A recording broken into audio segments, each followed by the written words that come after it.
Speaking of blockbuster movie franchises, if you haven't heard, we are celebrating Mission Impossible Week here on CBS Mornings. Plus, ahead of Friday's release of Mission Impossible, The Final Reckoning. And all of those heart-pounding scenes of drama, the spy action over the years, it might have you wondering, how much of that mask-wearing, self-destructing instruction stuff hanging from the airplane wings, how much of that goes down in real life? The CBS News Confirmed team brought us a guest who can answer all of our burning spy questions. She may have to kill us. Let's welcome Jonah Mendez, who may have had the world's best job title ever, CIA Chief of Disguise. Jonah, welcome. I hope I'm saying your name right, or is that also a disguise? Maybe I'm deepening the undercover here. Do I have it right? You know, it's actually Jonna. I was my father, I think, was hoping for a boy, so he just threw an A on the end. I love that. I love it, Jonna. My apologies. It's really great to have you here.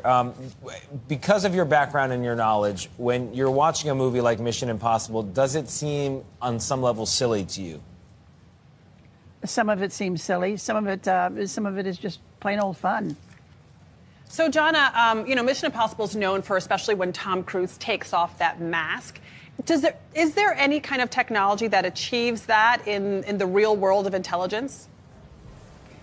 Well, the movies have a lot of options that real life does not offer to you. But the idea of a mask that you could quickly put on, quickly take off was very real, and something that we used with some discretion, but we used it when we needed it and got great results. Did I read that you had a mask that made you look like an African-American man? Is that right? That was probably the first one that I took public. That means within the CIA. I briefed some directors and told them we had this capability. We were looking to be able to change your gender and your ethnicity, and even perhaps create a twin if we needed that. Hold on. So, in your estimation, how lifelike, realistic are the masks? If you were in the room with this person wearing the mask, would you notice that it's a mask?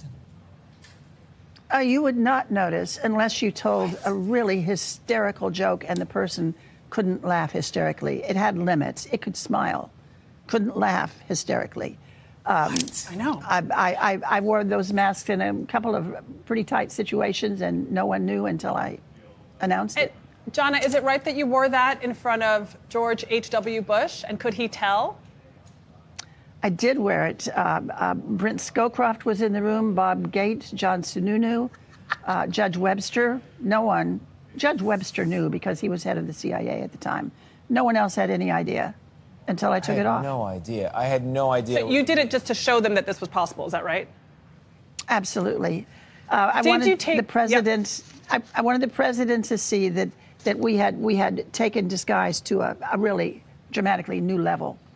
Did you take one home as a souvenir? Are you in that? Is that you? Are you in there? Is that you in the mask? This is just me. And in the image, yeah, that's me. What? Taken off my head. What? And John Sununu had not been listening. He'd been working on his own notes. So he just glanced up when I did that, and he let out this funny little noise, like not a shriek, somewhere between a shriek and a squeak. So full disclosure, on our call about today's show yesterday, I had to do kid pickup at the same time. I missed this briefing, and nothing has prepared me for what we're talking about right now. And this is really quite mind-blowing. So I read that the mask had to be something you could put on in 10 seconds or take off, and you didn't need a mirror as well. Wow. But you could put it on in a parking garage without a mirror in the dark. So, Jonna, did you take one home as a souvenir? And why are you sharing this publicly now? Isn't this secret information? It has been declassified. I don't know anymore what that means. It may mean that they're using something else instead of what we're showing. I didn't take one home. There was only one when I left the CIA, and I saw it some years later. Someone brought it up from the archives. And it's turned green, so it's not usable. It's also not meant to last long. Can you say what the material? Can you say what the material was? Probably not. They'll come and get me. Okay, all right.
Welcome to the show that explores the social dynamics and psychological forces that shape our world, much like the pecking order in a chicken coop. Why is society structured in rigid hierarchies? Why do we instinctively follow authority? And how is our belief in this structure manipulated to control us? We'll explore the layers of social conditioning, the psychology behind obedience, the hidden mind control techniques that influence our lives, and the universal moral laws that stand in stark contrast to manufactured authority. This is the Coop Files. Who is this show for? Just the usual housekeeping. It's for me, nobody else. If anybody else tunes in, fantastic.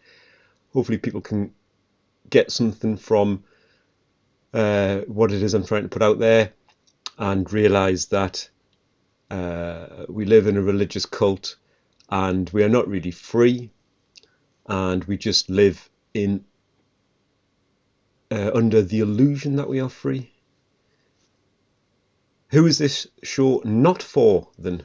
The statists, people with unwavering trust in the state, the conformists, people who go along to get along, the authoritarians, people who love rules and they hate freedom, the atheist left-brainers, those who follow the religious doctrines of scientism, the closed-minded, the emotionally and spiritually immature children, the thin-skinned children trapped in adult bodies, those opposed to the truth who enjoy their comfort, the self-loathing, the people who don't have any self-respect, who don't want to know what the truth is, who are happy just living in their self-destructive lifestyle. There you have some pictures there of some of the people I'm talking about. The baby crying. Inside many adults, there's just a lost child crying, completely fragile. Those who won't believe, the skinny weakling there who can't handle the truth, so doesn't want to believe it, doesn't feel nice. And then the conformists at the bottom. These are almost, the conformists are probably the ones who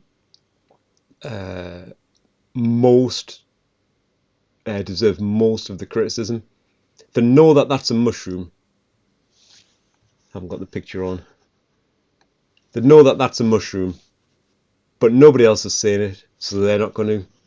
And that's the vast majority of people. Society is split into three groups of people. Those who will never, ever, ever, ever, ever see and don't want to see. And they're just completely dead. They've got zero awareness. Zombies. I know a lot of those. That's the first section.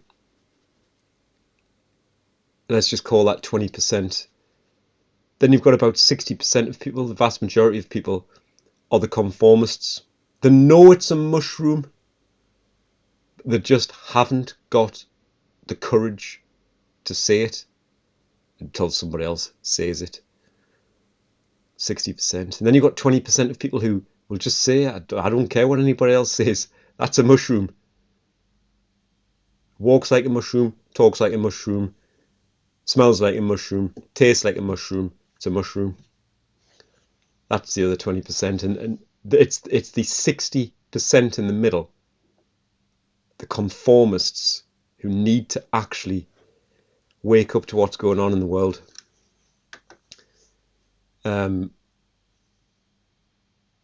just feel at the moment, I feel there's so many people in my life at the moment, people who I have no choice to interact with, family members, people who I work with at my slave job, who are just completely ignorant, completely unaware of anything around them, anybody, any other needs, any other, anything else that's going on around them. They're completely unaware, other than their own selfish needs. And you can't talk to these people. You can't talk to them. I've discovered it's painful trying to talk to these people. They've got no rationale. The brain just isn't functioning properly. They've got no rational mind. Impulsive, selfish, don't care about anybody else's feelings, don't care about anybody else's boundaries. As long as they're all right, Jack. And then when you try and explain any of this to them, you actually call them out on their selfishness and their ignorance. It is literally like trying to get blood out of a stone, because they just cannot admit that they're wrong, because it'll completely shatter the illusion that they're a good person, and it'll expose that baby there, that baby in the center of the screen. It'll completely expose it for what it is, a child stuck in an adult's body. And people need to, I don't know how to wake these people up. I can't even do it with my own family members, in terms of getting them to see the harm of their behaviour towards their own other family members. I can't even get them to see that, to the point where actually having arguments and falling out, saying things, harsh truths, doesn't have any impact whatsoever. No impact whatsoever. This is on my own family members. And it's exhausting. It's mentally and emotionally exhausting trying to get them to see it from your point of view. And you come away just thinking that you've completely wasted your time. And then the next day, it's just everything's back to normal. But it's not just back to normal as in the behaviours are back to normal, the same destructive behaviours. It's as if you never had the conversation, to the point where when you bump into them the following day, these family members, they're just morning, hiya, as if nothing has happened. Where in reality, 12 hours ago, I was at your throat, giving you some harsh truths and trying to get you to see, almost like shaking you with frustration, trying to get you to see it from mine or somebody else's point of view, and having a really difficult conversation. And it's as if there's no memory of that. It's not just that the behaviors go back to normal, it's that there's no acknowledgement of the conversation. There's never any, yeah, I've thought about what you said yesterday, or I've thought about what you said yesterday and I wasn't happy about that. Either one of those I would take. At least it means there's actually somebody alive. What's my point? My point is, I don't know how I'm gonna even get anybody to see how corrupt and inverted and fake, satanic, and how we are literally controlled like slaves in this world. How on earth can we get people to see that when I can't even get a family member to have some empathy for another family member? It's sorry, I just had to get that off my chest. So this episode is on the subject of fear and obedience. How is fear used as a tool to control us and to make us obedient?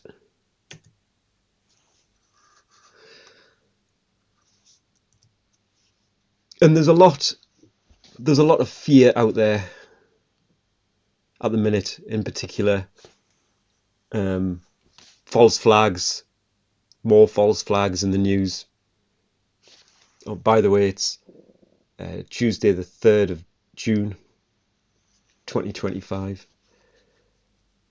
More false flags, or what I heavily suspect are false flags, things which are meant to just have us in a constant state of fear. People in the alternative media, YouTubers being arrested, more fear, which I don't buy. I'm not going to go into it in any detail. Somebody called Craig Houston, I think his name is, Scottish YouTuber. He's a plant, as far as I can see.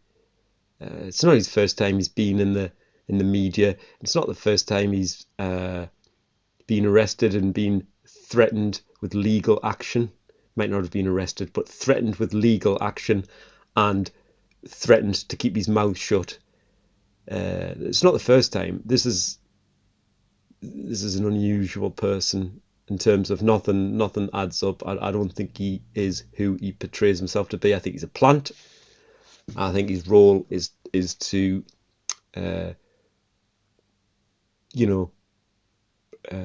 give the appearance or play the role of somebody getting arrested because of hurty words on YouTube.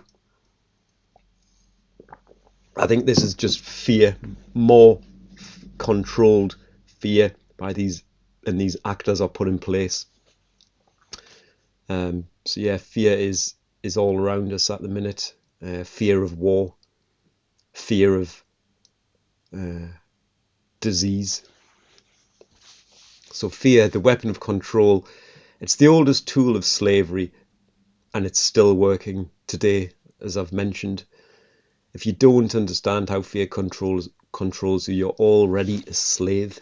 And today I'm going to try and break down how fear is used against us and why it works and how to break free from it.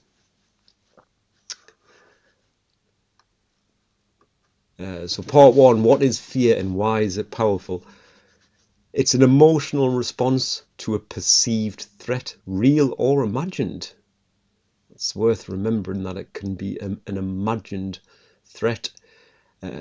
Things like fear of death, rejection, punishment, and you feel it every time you hesitate to speak your mind, every time you obey without question. That's fear, not questioning anything, just going along to get along. It's a natural, necessary, protective response, but when the reaction is out of proportion to the actual threat, it can be problematic. When confronted with a perceived threat, the body responds in specific ways. Physical reactions include sweating, increased heart rate, and high adrenaline levels that cause extreme alertness. The physical response is also known as the fight or flight response, with which your body prepares to confront the danger or run away. This biochemical reaction is likely an evolutionary development, an automatic response that is crucial to survival. So it's a survival mechanism. And the fight or flight response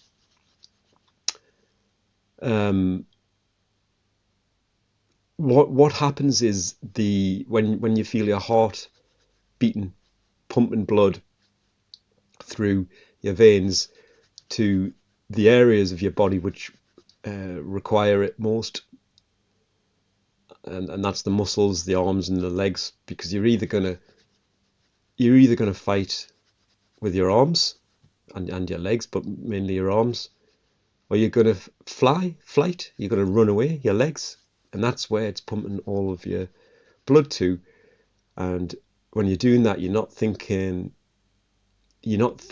about anything other than survival, and you become hyper aware or hyper alert, and you're not sitting there contemplating what to do.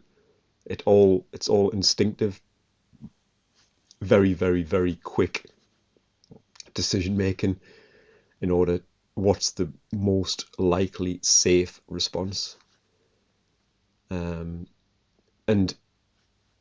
obviously to be in a state of fear, even if it's just low level, you're constantly going to be your body's not going to be in harmony. It's not going to be at ease. It's going to be dis-eased if you're constantly in even a low level state of fear, stress, and that's going to cause dis-ease for things like your heart and other vital organs.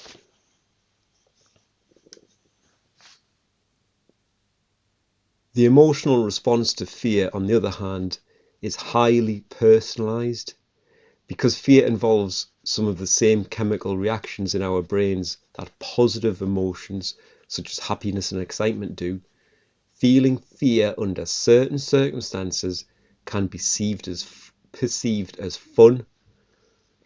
For example, when you watch scary movies. And some people are adrenaline seekers, thriving on extreme sports and other fear-inducing, thrilling situations. Others have negative reactions to the feeling of fear, avoiding fear-inducing situations at all costs. So obviously it's highly personalized, and the excitement, we've all been on a roller coaster, and I don't mean an emotional one. They're not fun. On a physical roller coaster where the fear can grip you, and it can be exciting, but there's an element of safety there, isn't there? In a roller coaster, that the chances of you coming to any harm are very, very, very minuscule. So it's fear with a bit of safety thrown in there as well. Obviously, some other extreme sports, there's always safety, some sort of safety net involved, whatever that may be. But some of them are obviously more risky than others. But it's again, the point is it's very, very personalized. So something that scares you isn't going to necessarily scare me, and vice versa. And you can apply that to anything, whether it comes out of the jungle, an animal running at you, or whether it's some information coming out of the lying media, which is fear-based. There'll be a different impact on me as there is for anybody else.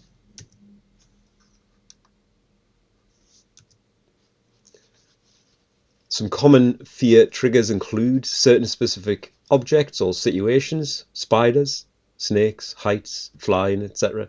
Future events, imagined events, real environmental dangers, or just the unknown.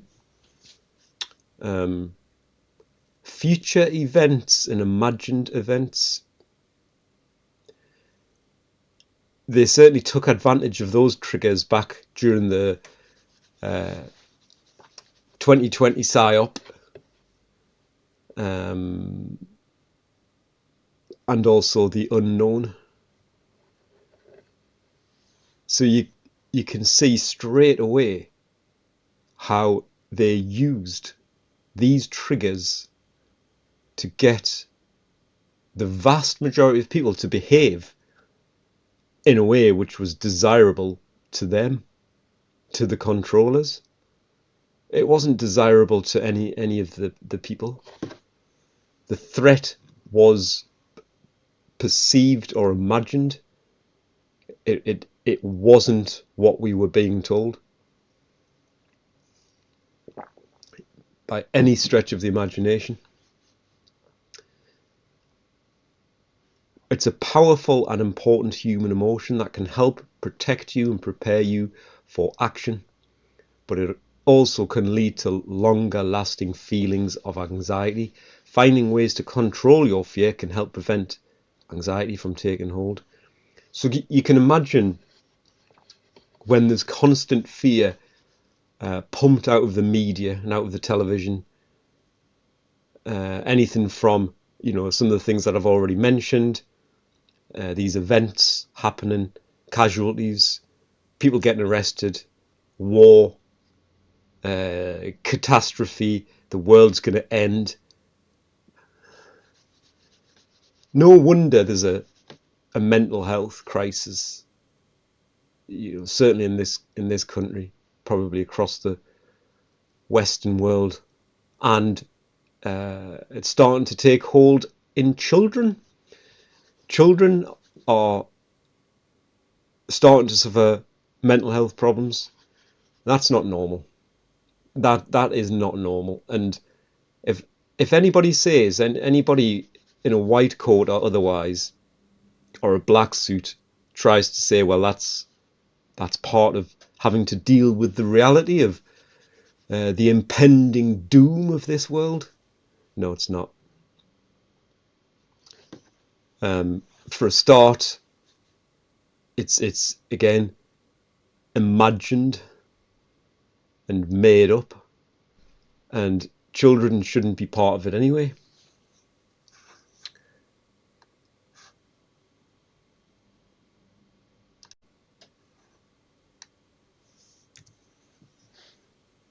When in a state of fear, it paralyzes critical thinking, clouds judgment, and keeps us obedient. The amygdala, the brain's fear center, bypasses rational thought, making emotional decisions faster than logical ones. In modern times, the threats we face are rarely life or death situations, yet fear persists, not because of tigers in the jungle, but because it's constantly triggered by external influences. like the media, television, social media, other people. And just to pick up on something I was saying earlier in the introduction when I was having a rant about family member and how I couldn't rationalize with them. I couldn't get them to see it from my point of view or another's point of view. And it's interesting how what I've just read there, when in a state of fear, it paralyzes critical thinking, clouds judgment, keeps us obedient. And these people are completely obedient. They are conformists, self-confessed conformists. And when it comes to the brain's fear center, the amygdala, I hope I've pronounced that right, the brain's fear center, it bypasses rational thought when fear is taking hold, bypasses rational thought, making emotional decisions faster than logical ones. And that's impulsive decision making decisions based on your impulses, your emotions, rather than logical ones.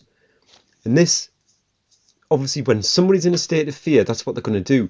If you've just fallen off a small boat into the sea, and you're going to struggle to survive, obviously, you've got no life jacket, and a hand comes over the edge of the boat to drag you up, you're not going to look at who's on the end of that hand and think, has this person got my best interests at heart? What's going to happen to us when I get back on the boat?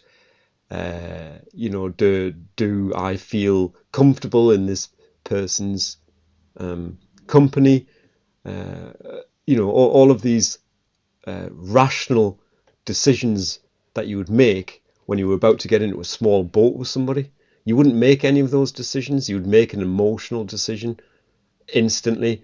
There's safety. There's a hand. Grab it. Out I go. Out I get. Out of the water. That's an example of how fear, bypasses the normal functions of the brain when making decisions. And I just find it interesting that this family member I was having a rant about earlier makes all of the decisions like this, and that's like, I couldn't get into the rational part of the brain. Everything was just emotional. Everything was just fight or flight. Everything was just protecting their own position. This person's brain must be absolutely fried. It must be completely dead, that rational part of it, and the bit that can process emotions and make sense of them must be gone. These are the 20% which are completely helpless. Let them go. Can't do anything to save them. Moving on.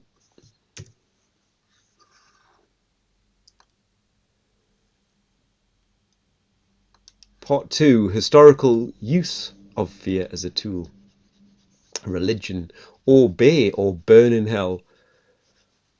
Religion creates an us versus them. That's another common factor, the divide and conquer. So religion creates an us and them mentality, leading to religious intolerance. This fear often stems from the belief that adhering to your faith is the only path to righteousness. Sectarian beliefs create prejudice against individuals who follow different religious beliefs. Many religious leaders discourage contact with those outside the faith. This is because outsiders can bring new ideas. People with a different point of view are likely to point out inconsistencies.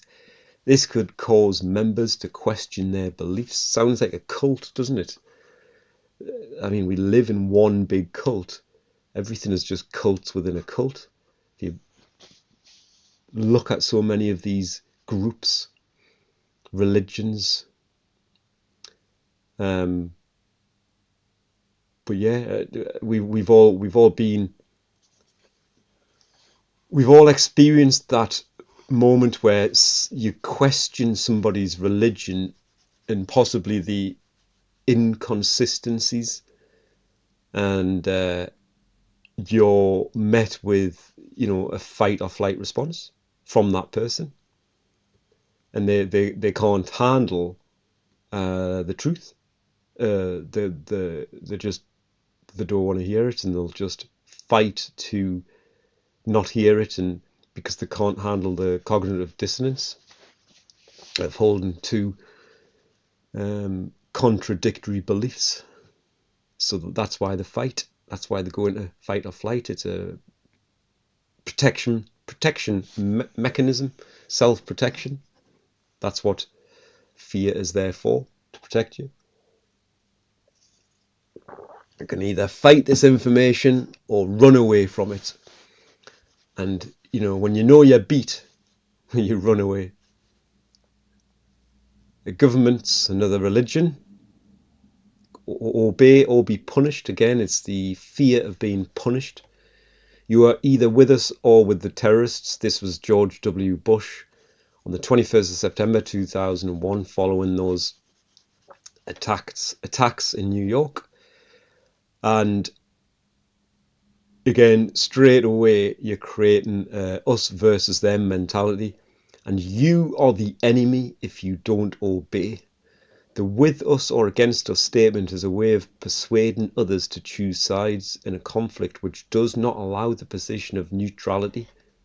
Only when there are no alternatives, like a middle ground, does the phrase hold a validity as a logical conclusion. So the middle ground in this one is, I just don't believe you, George. I don't believe your little fairy tales. I don't believe it was a man in a beard in a cave with a burner phone and his 19 mates with their box cutters and zero flying experience, and every single law of physics has been completely broken. That's the middle ground.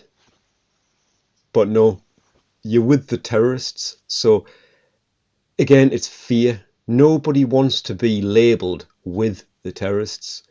And you saw this during that event, or in the aftermath, where anybody who questioned it, they were called unpatriotic, I think. And even countries who didn't go along with George, they were sort of ostracized by other countries, not necessarily, not just on a political level, but also on a social level as well. I'm sure I'm right in recalling that France didn't initially back George. So there was videos circulating on the internet of everybody tipping out their French red wine down the sink, because that's how mentally retarded people are.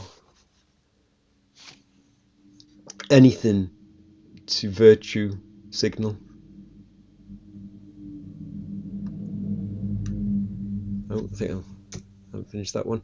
Media, panic or you're irresponsible. During the 2020 nonsense, despite an evidence-based suggestion fear should not be used in pandemics, widespread fear messaging was recommended by the UK government advisors and was used to try to affect behaviour change during the nonsense. And then the term COVIDiot was born. There was a few terms during that period, but the Urban Dictionary has COVIDiot as somebody who doesn't follow the rules, and they're an idiot for not doing so.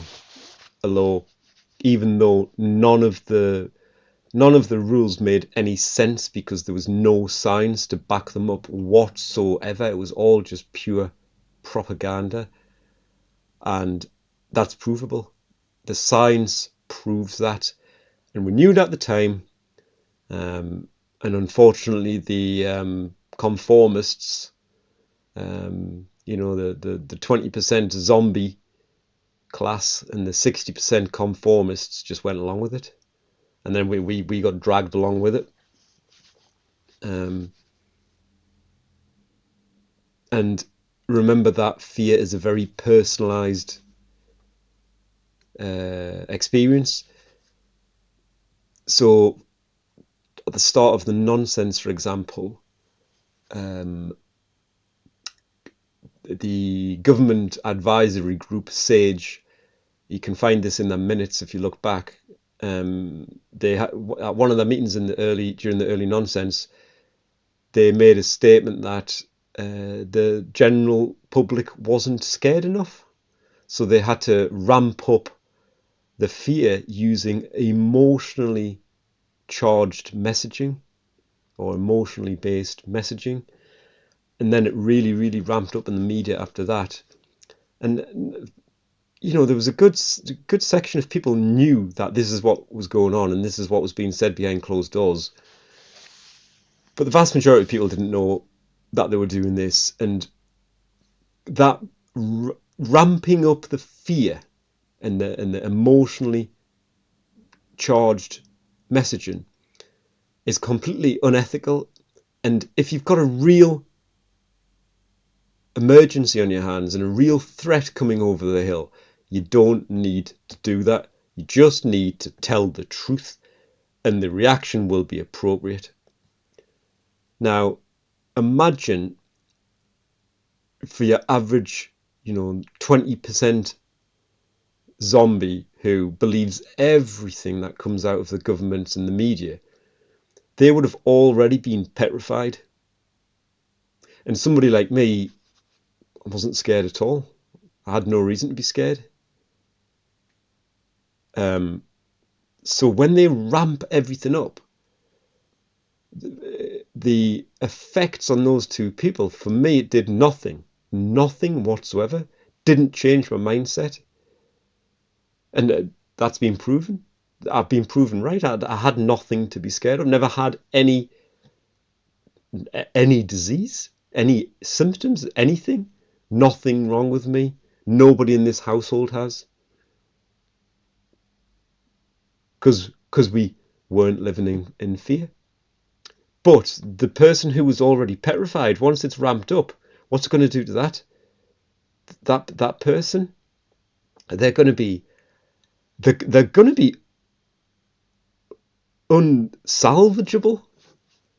You heard about people who never came out of the house once for 2 years. Old people, and are still struggling now with going on holiday, scared to get on an aeroplane, not because of the aeroplane, but because they think they're going to die because there's some invisible threat on the plane. They've never psychologically recovered from the trauma, and that's how fear can have a completely different effect on two different types of people. It's completely sick. Examples of when fear is used as a tool: terror alerts.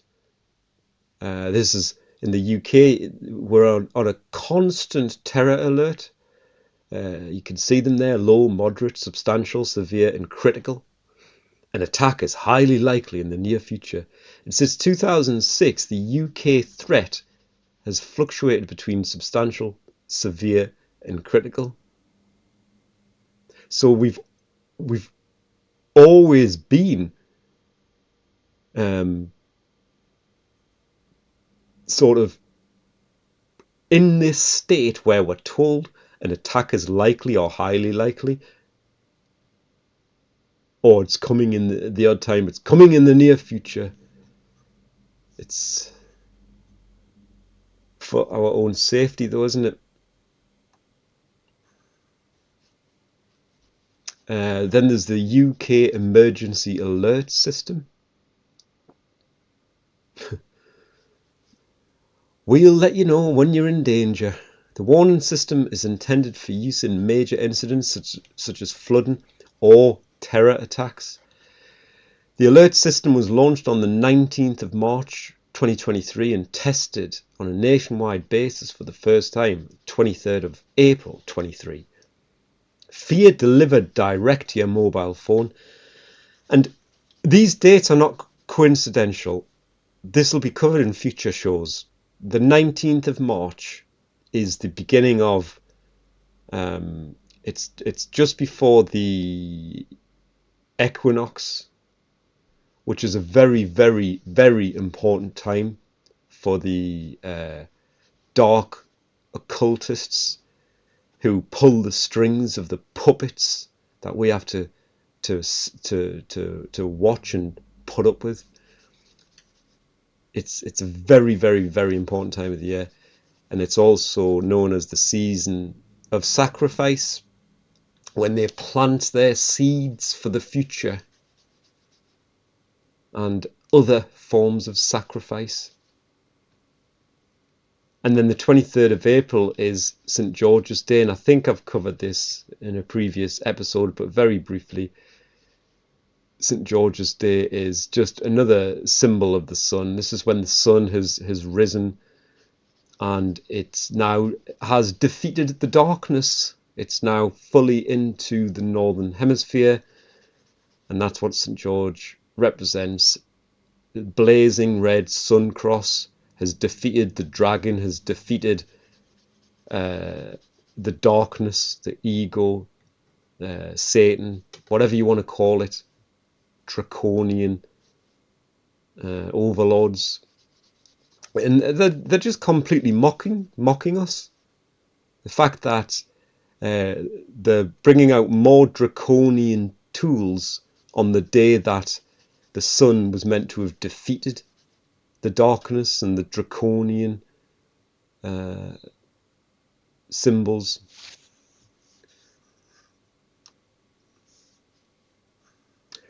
Social shame, an emotional response that is closely linked to the perception of the self by others and the fear of social rejection. Shame can be understood as a signal informing us when we risk jeopardizing our social bonds or damaging our social standing within a community. We've all felt social shame before, and obviously that's a good tool for the controllers. They can pigeonhole you into a certain category and then pump out through the media that group of people should be ashamed of themselves. They're conspiracy theorists or COVIDiots, anti this and deniers of that. It's all just a tool. And when it doesn't work, it's quite liberating. They want you to be in fear. They want you to keep your mouth shut. They want you to be scared to go onto social media, YouTube, whatever, and point out how pathetic their control system actually is. It's pathetic. But most people are controlled by this. They'll go out and socialize down at the local coffee shop or pub, and they're scared to say what they really think because they're cowards. Ultimately, they're cowards. The social dimension of shame is also anchored in how it is experienced and expressed publicly. Public shaming, whether through personal or political shaming, exploits the human fear of social exclusion and loss of reputation to instigate behavioral change or send specific messages. These practices have negative consequences, deepening social division and fueling hostility and resentment, And this is, the reputation destroying somebody's reputation through the media. This is why you've got not just the puppets within the party and towing the party line, obviously through fear. Yeah, you've got the scientism religion. You've got the alleged scientists who will not speak out for fear of losing their livelihood, and everything else that goes with that, their social life, their social status and standing. All of these things are at risk if you go against the grain, and that is a complete control system, and that's how it works. And it deepens social division and fuels hostility and resentment, and that's what you see out there today. Huge amounts of division, huge amounts of hostility and resentment, and that is the perfect mixing pot for the controllers. And if you think, or if anybody thinks, that this control system is completely run, organized, maintained and implemented by these complete imbeciles in suits who aren't fit to clean your shoes, if you think that they are running the show, then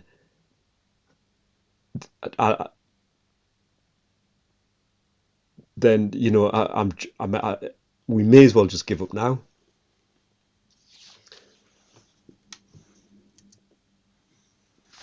Health scares. Fear has long been used as a tool in public health campaigns, from anti-smoking ads to seatbelt public service announcements. The logic is simple: make the threat feel real and people will obey. So that's all you need to do. You play to the emotions, just like the government did during the nonsense. Emotional messaging. Garner an emotional response and deliver some logic. For example, going back to the nonsense, don't kill Granny. Obviously, that's your emotional threat, your emotional response. Nobody wants to kill Granny. That's the emotion. That's absolutely true. And all of the emotions that go with that. Stay at home. Stay at home. Logic. You can't argue with logic if you've already bought into the emotional threat. It feels real. They've made you think it's real. And then they give you some logic. Nobody argues with that. That's why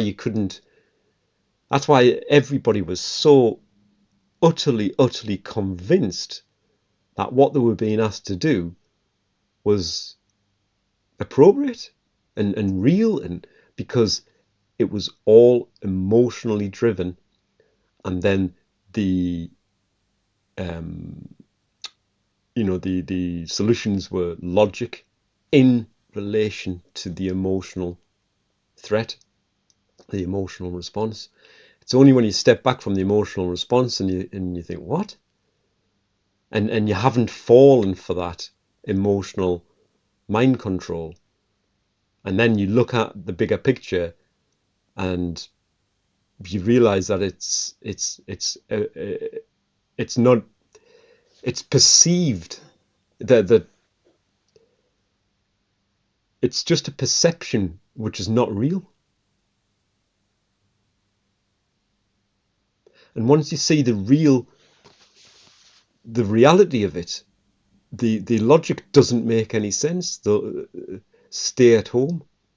Don't kill Granny. I'm not going to kill Granny, and I didn't.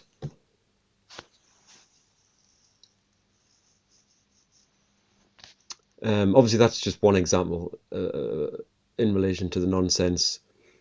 There was all sorts of things like, you could go to the pub, and you only had to wear a mask when you went to the toilet, because obviously diseases just hang around vulnerable men and women when they pull their pants down to go to the toilet.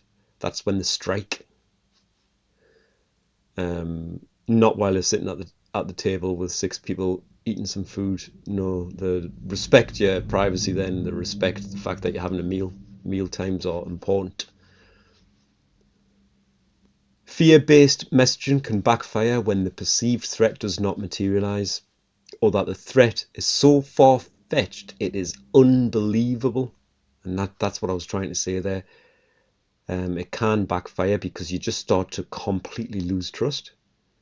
It never materialized, or it's completely far-fetched. And then it can't work. After that, you see it for what it is. If you tell a lie big enough and keep repeating it, people will eventually come to believe it. Joseph Goebbels, the Nazi minister of propaganda. But not everybody will succumb. I've added on the end of that. It won't work on everybody. People who aren't triggered by fear, people who don't live and make decisions based on their emotional responses.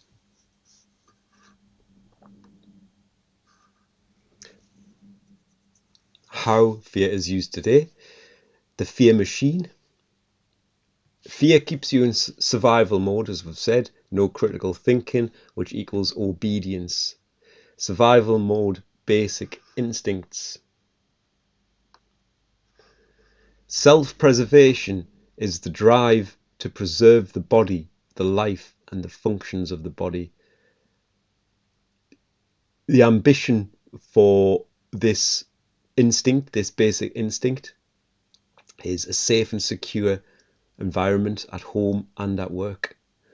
And the main concerns for somebody is there in relation to this basic instinct is physical safety, comfort, health, security, and their environment. And then the stresses which will come into play are money. How much have you got? Enough money? And food and nutrition, have you got enough of that? And then the coping mechanisms. Somebody who's wrapped up in this basic survival mode, basic instinct. Coping mechanisms are overbuying, overeating, oversleeping, and overindulging, including entertainment and sport. And how much of that do you see? Overindulging in entertainment and sport, just like those two there, eating their popcorn, watching movies, watching Netflix, watching grown men play children's games with a football, running around a field of grass. That's what you get children to do to distract them when you want some peace and quiet. Go and play on the field with your ball. Go and play a ball game. And now we're watching grown men play a children's game, and then we get all excited when they win.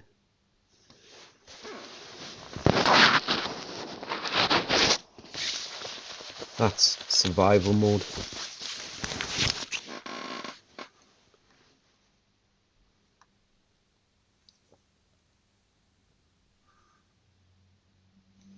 The next survival mode basic instinct is sexual instinct, which is the drive to extend into the environment and through generations to come. The ambition is finding somebody or something that will complete you.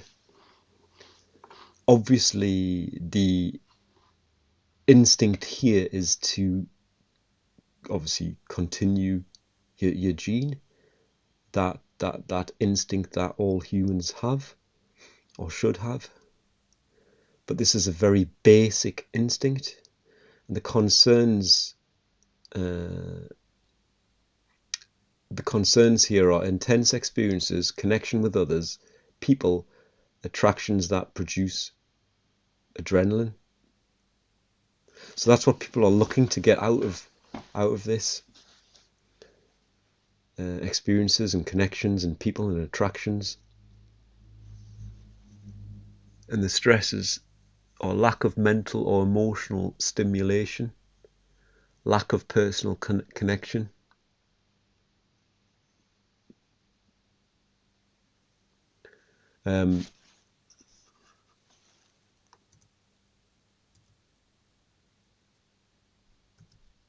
So if there is a lack of emotional stimulation and personal connection, then it's not going to fulfill your ambition within this instinct. And as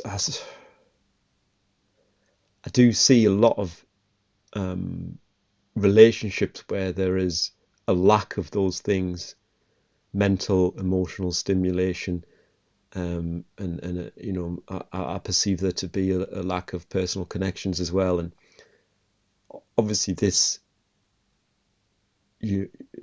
idea that you want to find somebody that will complete you. How many people have found that person? What is the divorce rate? How many children are being brought up, you know, without a solid nuclear family, mum and dad, because this basic survival mode is the, how can I put it? It's people's overindulgence and you know, the lack of patience. They don't even know themselves, let alone how somebody's going to complete them. And they're just constantly in this sort of basic instinct mode, constantly looking, thrill seeking, avoiding others, coping mechanisms if it's not going well, scattered attention and lack of focus. Definitely see that. Sexual promiscuity, definitely see that. Avoiding others, thrill seeking, definitely see that. Thrill seeking as in, you know, not being faithful.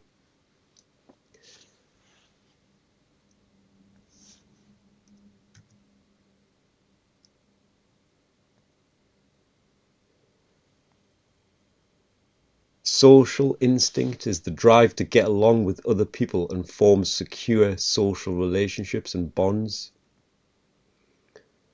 The ambition here is interacting with others to build personal value and achieve accomplishments, possible pursuit of success and fame. Main concerns are a sense of personal value, accomplishments, secure a place with others, status, approval, being admired, knowing what is going on in the world. Yeah, right. The stresses here are adjusting to others, being accepted, avoiding intimate situations.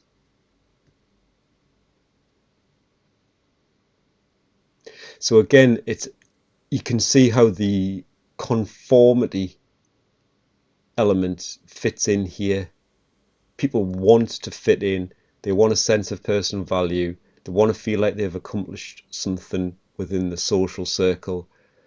They want security in terms of the social circle. Status, people who are constantly climbing the social ladder to get a better sense of status. They want to gain approval. They want admiration. And they think they know what's going on in the world. Stressors are, you know, adjusting to others, being accepted, and avoiding intimate situations. Coping mechanisms, antisocial behaviour, poorly developed social skills, stubbornness, resentment, avoidance. You know, if things aren't going well, you could definitely see those types of kind of behaviours or attributes playing out in people.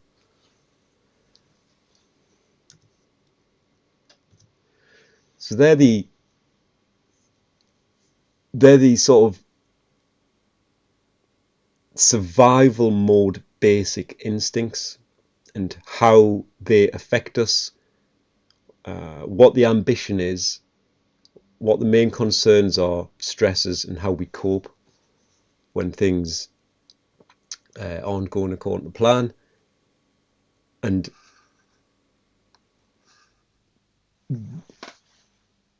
I think you would agree that those survival mode basic instincts are how vast majority of people live their life.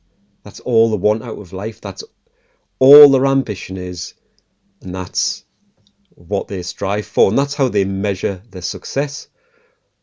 But when you're in the if that's all you live your life by is basic instincts, then you are just in constant survival mode, which is a fear-based mode.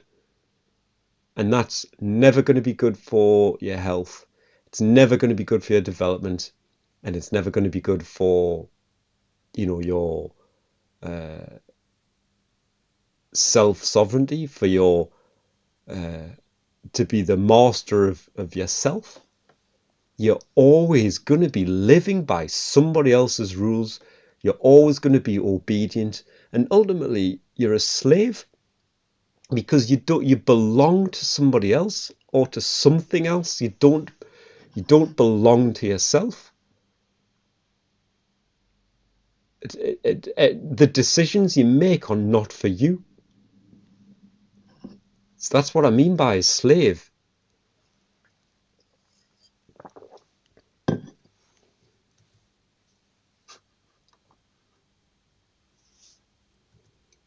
Fear dominates most people's lives. Fear of loss, fear of failure, fear of the unknown, fear of loneliness.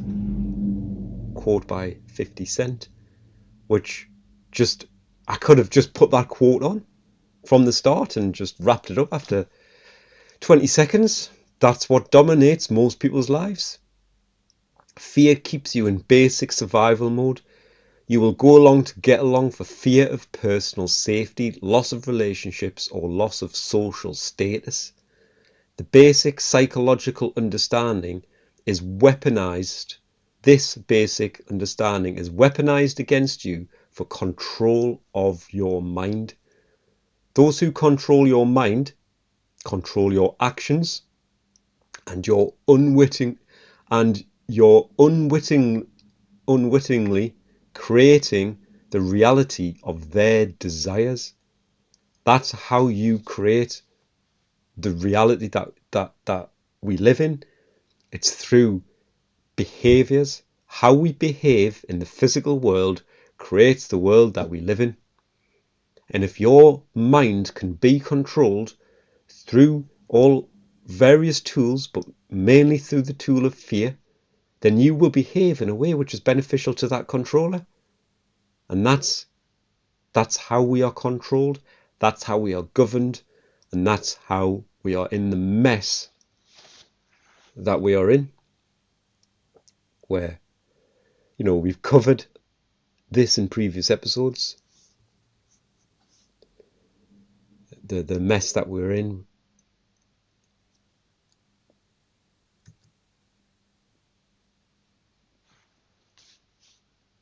Constant fear shrinks personal sovereignty.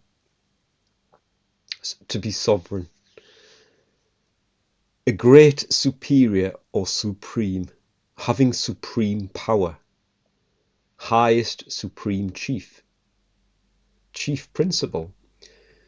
So obviously the word sovereign is often used in the context of a king or a queen, but that's obviously complete propaganda, because no one person has any superiority over any other person. But that's why they are called the sovereign, because they are alleged to have great superiority and power over us. So the word self-sovereign or personal sovereignty translates to being the supreme chief of and having ultimate power over yourself. And that is reality. That's true. It's not propaganda. It doesn't take any manipulation or any lies to try and convince you of that. You obviously can be the supreme chief and have ultimate power over yourself. And if you can't, if there's any area where you can't do that, that's because you're a slave. It's because we are slaves. That's because we've been mind controlled and manipulated and duped into believing that freedom is whatever this is that we live in. And obviously you can still, to a degree, make sure you have personal sovereignty, and don't become a complete slave. You make your decisions and you choose your actions. Living in a constant state of fear reduces your decision-making ability and controls you to only make decisions which benefit the basic instincts mentioned earlier. They're the only things that you'll be dealing with and functioning with if you live in a state of fear, if you're not a true sovereign person. You are not making decisions which ultimately help you grow, planting seeds today for the benefit of the future. People who live in those basic instincts, who are controlled by fear, they ultimately don't make any decisions in the now which benefit them in the future. They live purely just by the moment, making impulsive decisions in everything that they do. I can see this in people that I know, family members, friends from the past, colleagues, work colleagues. They haven't got the imagination because they are so used to living in the basic instinct world. They are so used to living in that world, the brain doesn't function, properly anymore. It can do, it can be repaired, it can your brain can start to fire on all cylinders again if you put in the effort, and you can start to gain personal sovereignty. And imagination is something that you need to be able to make good, solid decisions. And imagination is something which is completely rotted out of society. You will also base your decisions around the approval of others if you're not self-sovereign. The fear of not having approval can leave you feeling like a failure, even if you're stable and happy. Ask yourself, who is controlling your decision making? It's not you. This is exactly how the control system wants you to be.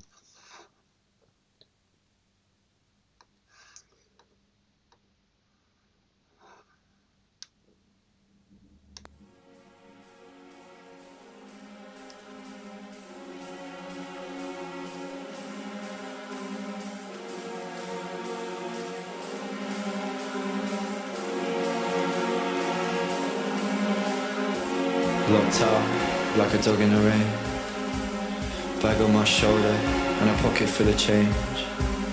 To bust His mercy in the early morning light. What did you do on Saturday night? Please take me back to where I used to be, the road we used to share together, you and me. I can't say for right or true or wrong, All I can say is, I know where I belong. Post ice, family white lines and the Irish Times. The men who drink in A-road pubs and rave flies, all lost in the same sea. I hear them say, it's all yours, maestro. If you just give in to me, give in to me. Suicide bridge in the morning watch. The royal fumes and fate wires, and the things that pick up and kick off. From the roar of the spit on the road to Central Reservation. The rapturous players at the petrol station. I love the smell of the fumes coming through the window, but you always rolled the window up. So I have a cigarette and play with a crescendo. I never knew, but I had to give it up.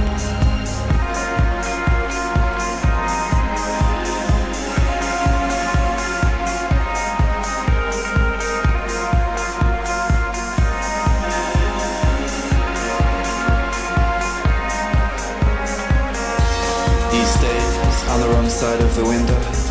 Thought I saw your place, you didn't let me in though. These days, say sorry a lot more. Never sure if it's the bailiffs at the door.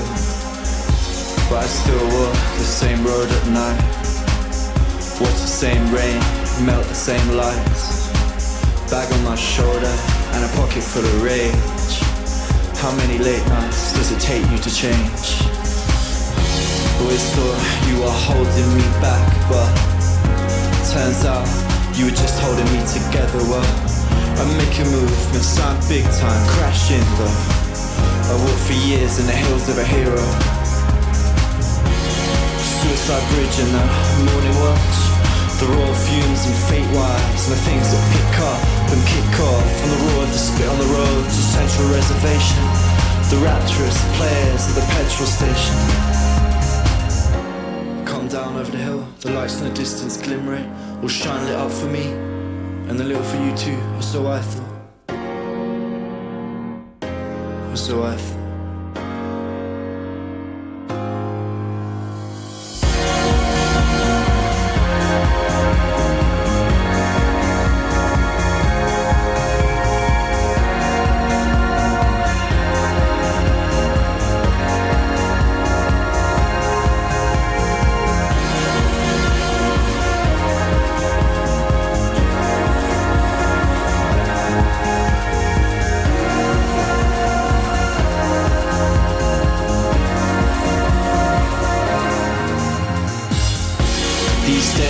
On the wrong side of the window. Thought I saw your place, you didn't let me in though. These days, say sorry a lot more. Never sure if it's the bailiffs at the door. But I still walk the same streets at night. Watch the same rain, melt the same lights. Bag on my shoulder and a pocket full of rage. How many late nights does it take you to change?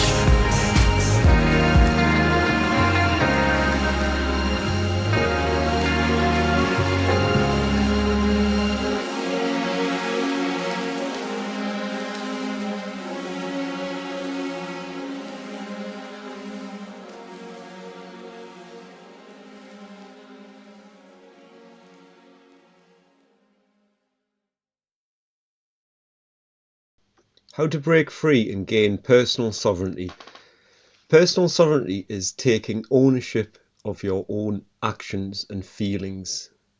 It's like saying, I know who I am and what I'm about. If you can learn to stand up in your power, you can be capable of so much more.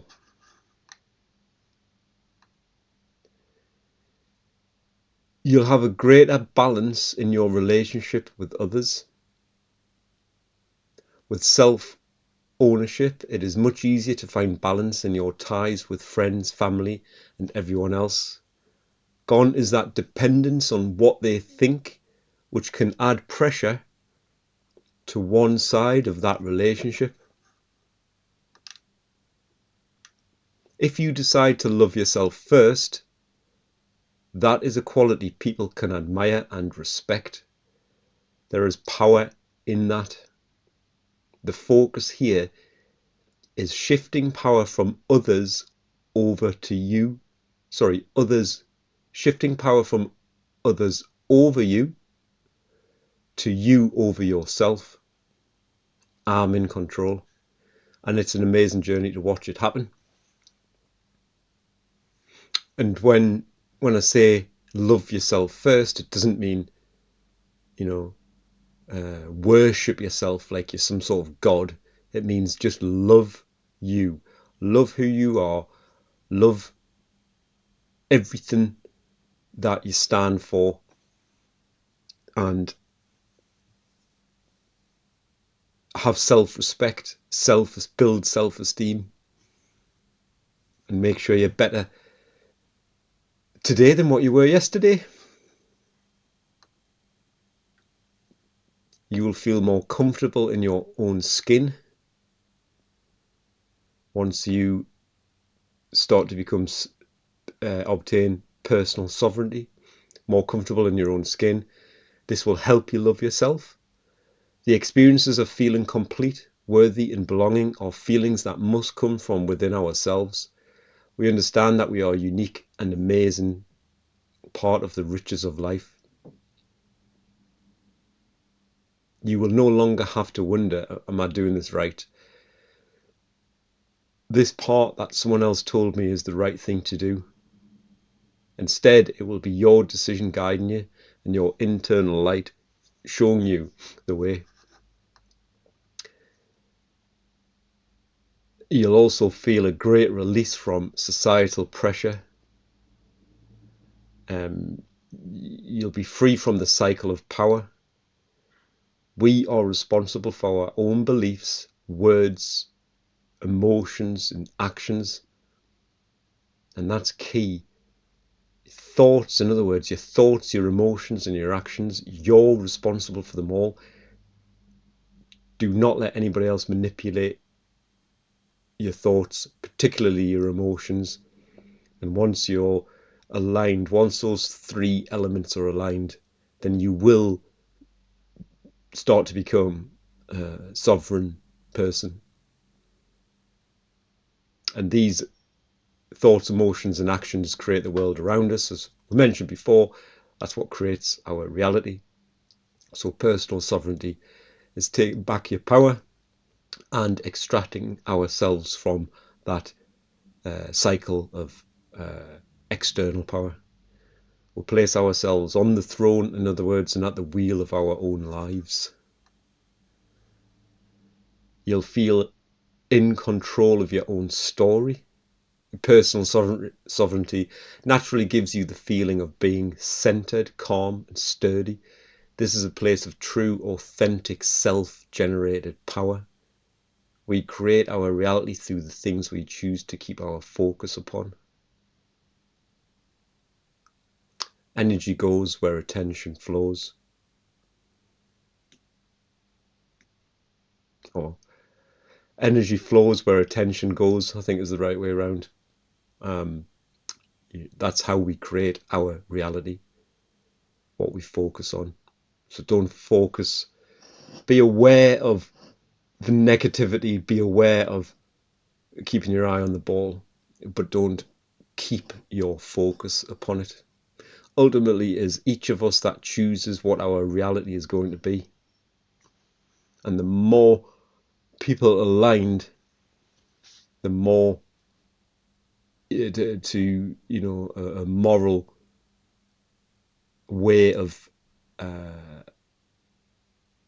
making decisions, the more we collectively choose a reality that is based on freedom.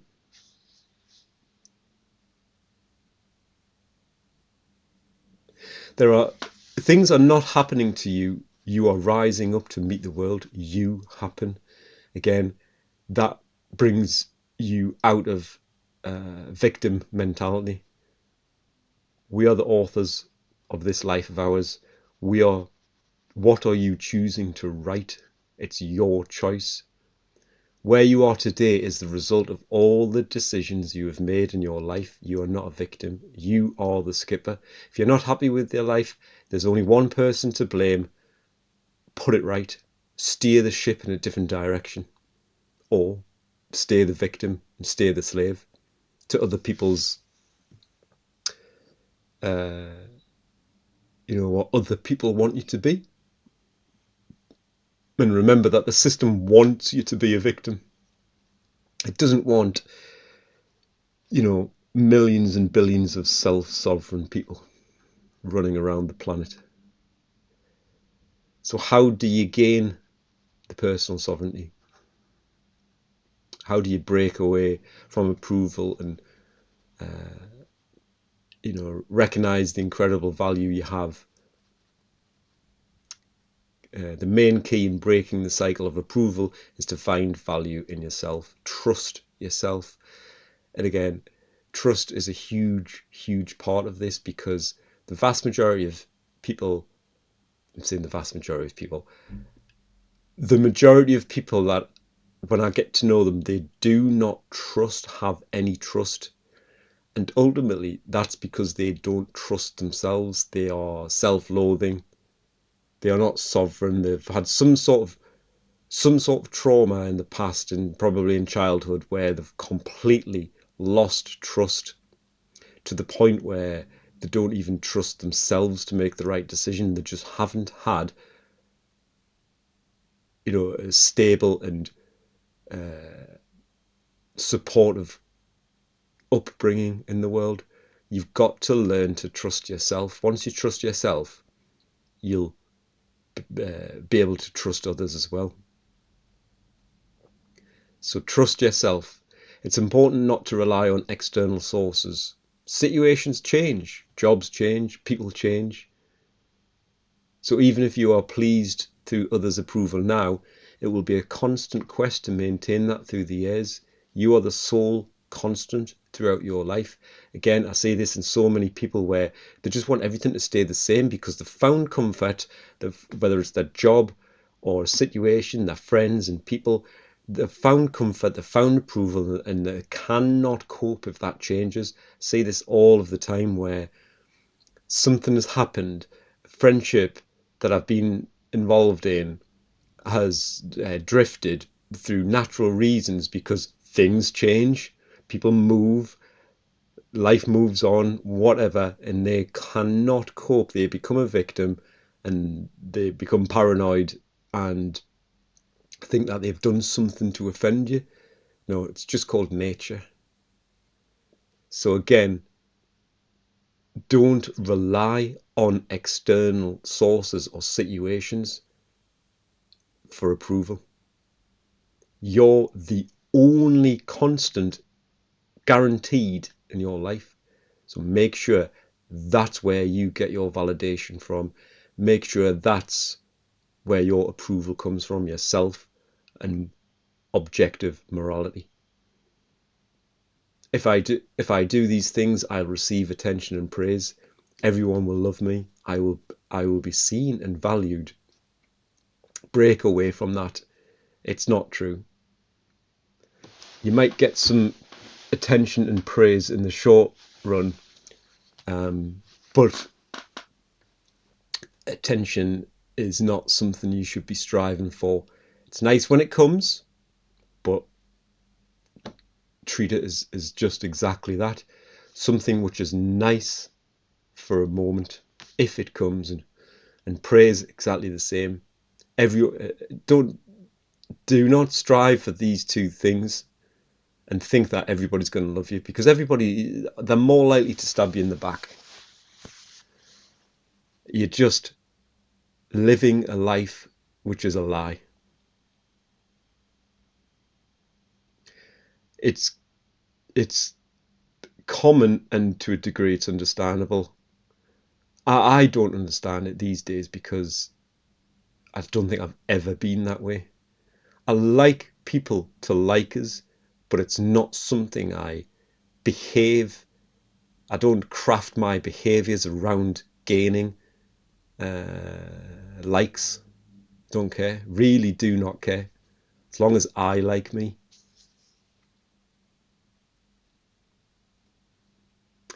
It's easy to think that approval is empowerment, where those outside of you will tell you your value and worth, because they will see it and will reflect it back.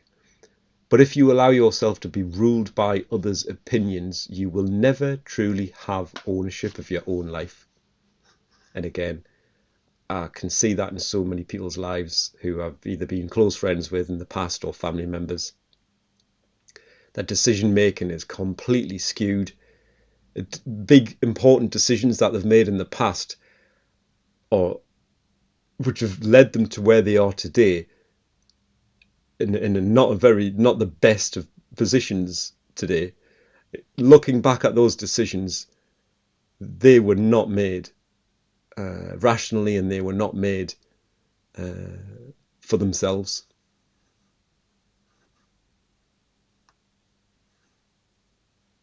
Break free from fear. Again, what this presentation is about. Fear keeps the power cycle turning. If one is afraid of making their own decisions, it's easier to give that power to someone else, like government. If anything goes wrong, you were only following orders. And again, you still hear this in society so much. I'm just doing my job, or well, they told me to do that, or well, that was their idea. Just constantly passing the buck. And if you're in a job where your orders are immoral, then break free from that job. Nobody's forcing you to do that job. But equally, in your private life, do not make decisions based on what somebody else is telling you to do. Make your own decisions, own them, and then if it goes wrong, own the error, and then own the improvement which will come.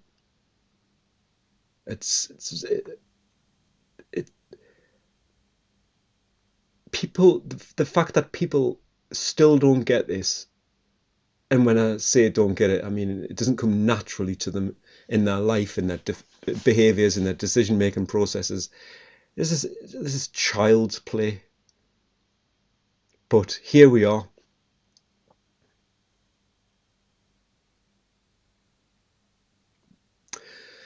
The fear that keeps people vulnerable, controlling and manipulating people's choices into easier ones and simpler ones, it leaves little room for things like love when you're too busy minimizing risk. Personal sovereignty can be hard because if one takes control of their own actions, then the responsibility lies only with them if something fails. It takes courage to rise up and say enough. Enough of being manipulated and constantly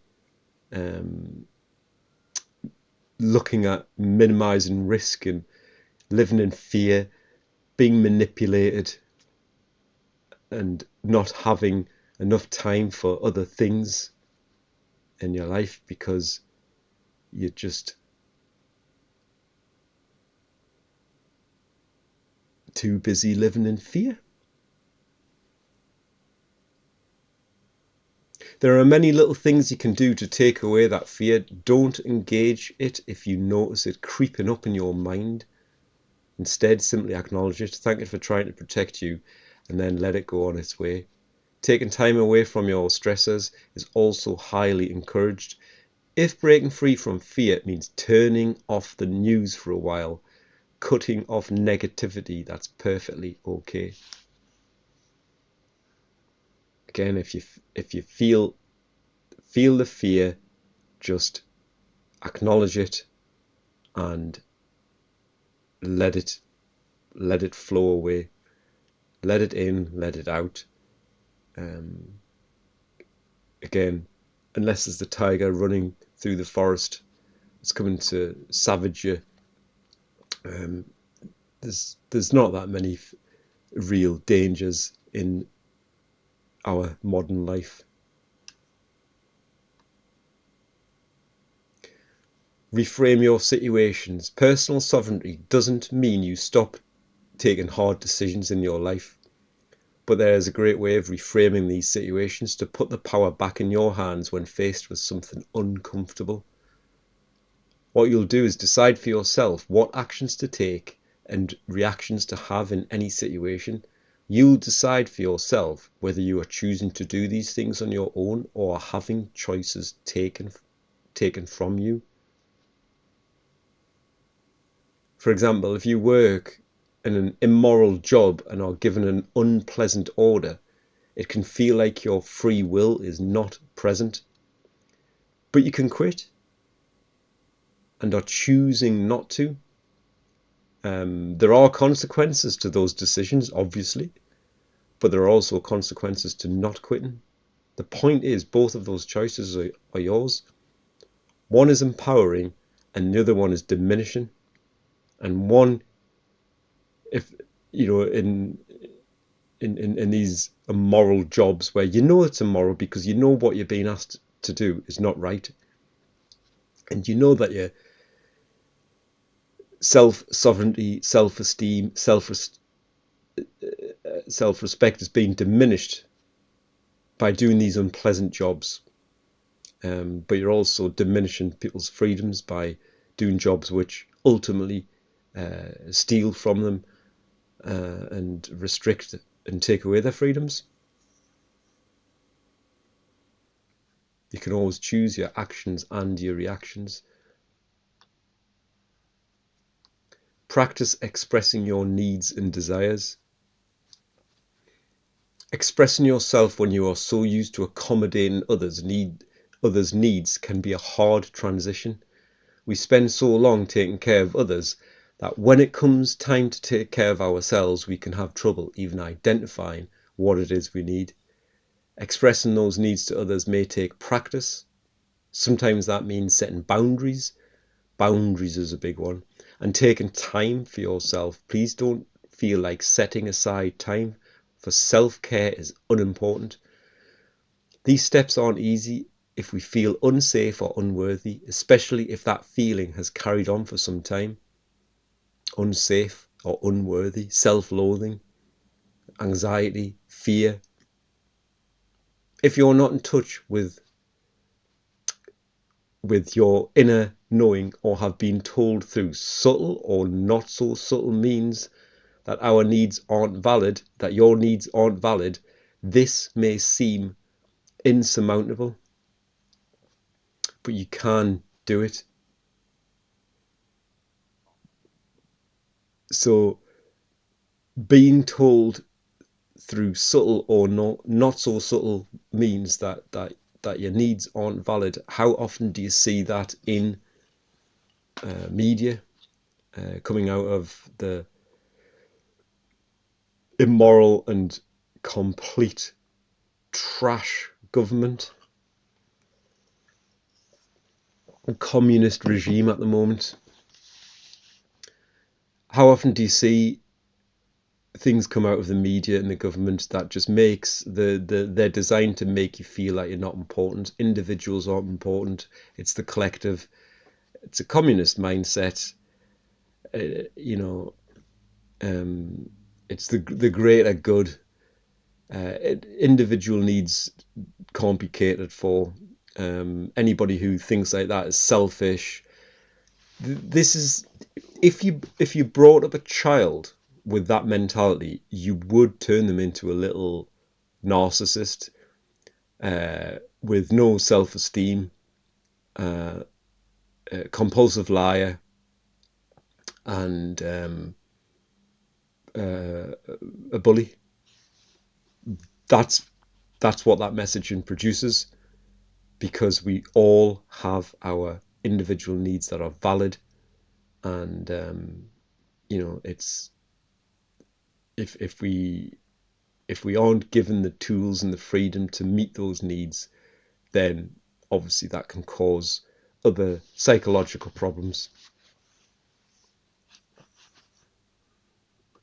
It's like putting on your own oxygen mask on a plane before helping others. If you're not in a good, loving, kind place yourself, how can you assist them? Again, this is about putting yourself first, expressing your needs, expressing yourself. It's the perfect analogy there. Make sure you're in a fit state, sound mind, self-love, self-respect, self-esteem, and then you can put yourself into a position where you can raise other people up. Much, much healthier place to be, and much more empowering and less controllable, more importantly.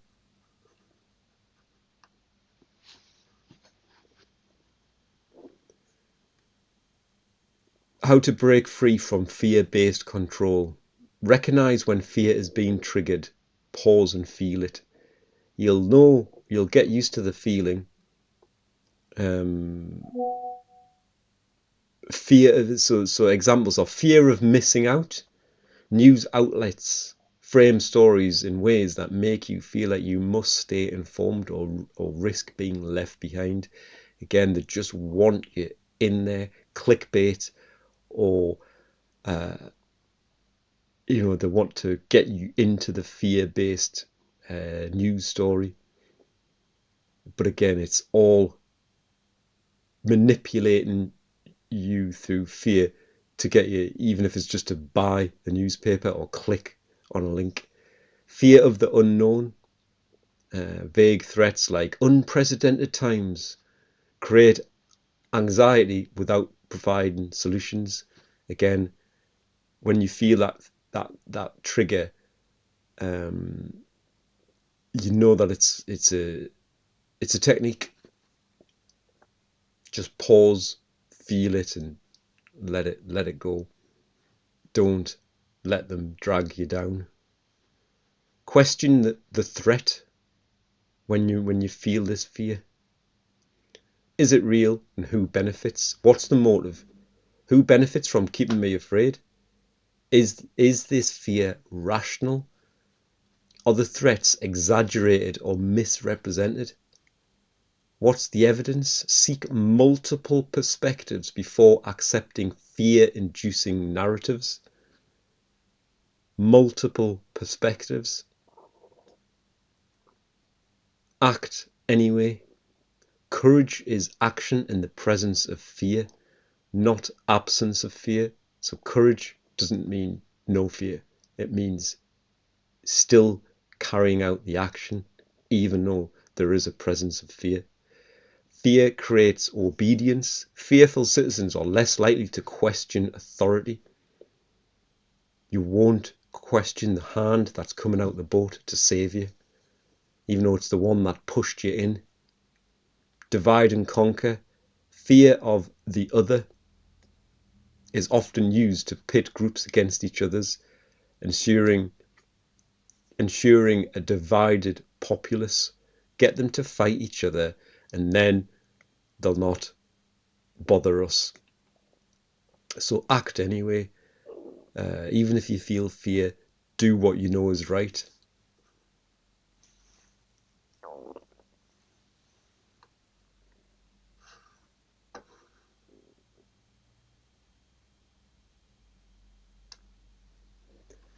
Freedom isn't given, it's taken.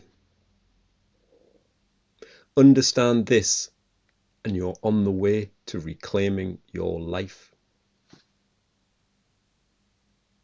The reward for conformity is that everyone likes you except yourself.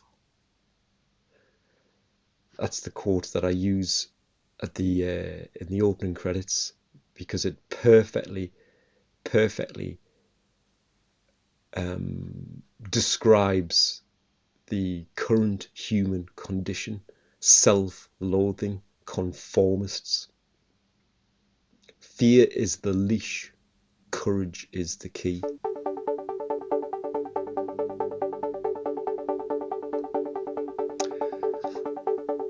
I hope you've enjoyed that presentation on fear and obedience, and until next time, I'm a bit peckish, so I'll see you later.